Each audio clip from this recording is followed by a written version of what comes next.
उठेगी। उसके बाद दूसरा मामला ये उठेगा कि आज 24 सालों के झारखंड में झारखंडी कौन है, आज तक आइडेंटिफाई क्यों नहीं है, तो सबसे पहले उसको आइडेंटिफाई किया जाए। तीसरा मामला उठेगा कि यहाँ झारखंड 24 साल का अलग हुआ लेकिन आज तक एक स्पष्ट नियोजन नीति क्यों नहीं बना, तो नियोजन नीति बनाया जाए। ये मुद्दे उठेंगे। ये मुद्दे हम लोग पहले सदन पे उठाते थे, लेकिन अब हमारा एक साथी गया है सड़क पे उठाते थे, अब हमारा एक साथी गया सदन में, तो ये मामला अब सड़क से उठकर सदन में उठेगा। जिस तरह से लगातार लोग ये जानना चाह रहे हैं कि जेल के हम सिर्फ एक सीट ही लाई है, तो लोग ये जानना चाहते हैं कि आप लोग पक्ष के साथ रहेंगे, विपक्ष के साथ रहेंगे या फिर अकेले रहेंगे?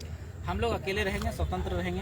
हम लोग अगर साथ में रहना होता तो हम लोग गठबंधन नहीं किए होते। हम लोग को अकेला रहना है। हम लोग को जनता के हित के लिए जो जनता के मुद्दे होंगे, जो जनता की बातें होंगी, जो जनता की समस्याएं होंगी, उसको हम लोग सदन में उठाने का काम करेंगे। हमने तो कहा ही कि जितने भी जैसे जेएसएससी का मुद्दा, जेपीएससी का मुद्दा, जो भी हो, हम लोग निष्पक्ष हम किसी के साथ जाएंगे तो हम कहीं ना कहीं दबाव में रहेंगे, हमारी स्वतंत्रता खत्म हो जाएगी। हम अपनी स्वतंत्रता का हनन नहीं करेंगे, हम अपना फ्रीडम रहेंगे।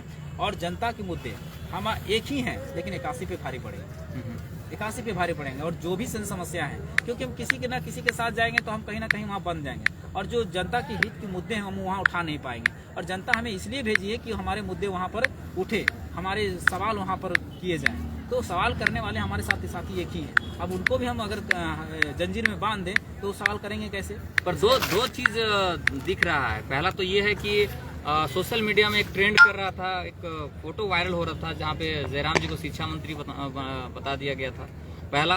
दूसरा, लगातार आप लोग जिस सरकार के खिलाफ आप लोग आवाज उठाएं, उसी के मंच में दिखे, तो कहीं ना कहीं लोगों को ये लग रहा है कि जयराम जी हो सकते हैं अब सरकार जो बनी है उसके साथ आ जाएं। ये थोड़ा सा कुछ चल रहा है। अच्छा, थोड़ा टेक्निकली आप सोच के देख लीजिए, टेक्निकली कैसे संभव है? ये अफवाह है, पूरी तरह से अफवाह है। और सोशल मीडिया को जो अफवाह रहता है ना, बहुत जोर से फैलता है।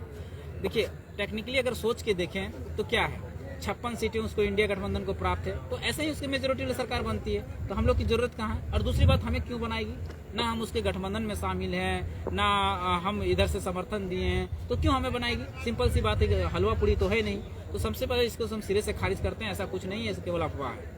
दूसरी बात, जहाँ तक वहाँ स्टेज में जाने की बात रहे, तो देखिए, चाहे बीजेपी की सरकार बने, इंडिया गठबंधन की सरकार बने, चाहे एनडीए गठबंधन की सरकार रहे, वो न्योता सबको देते हैं। जाना नहीं जाना वो अलग मैटर होता है। तो उन्होंने न्योता दिए, उन्होंने जाए, मंच में जाने से क्या होता है?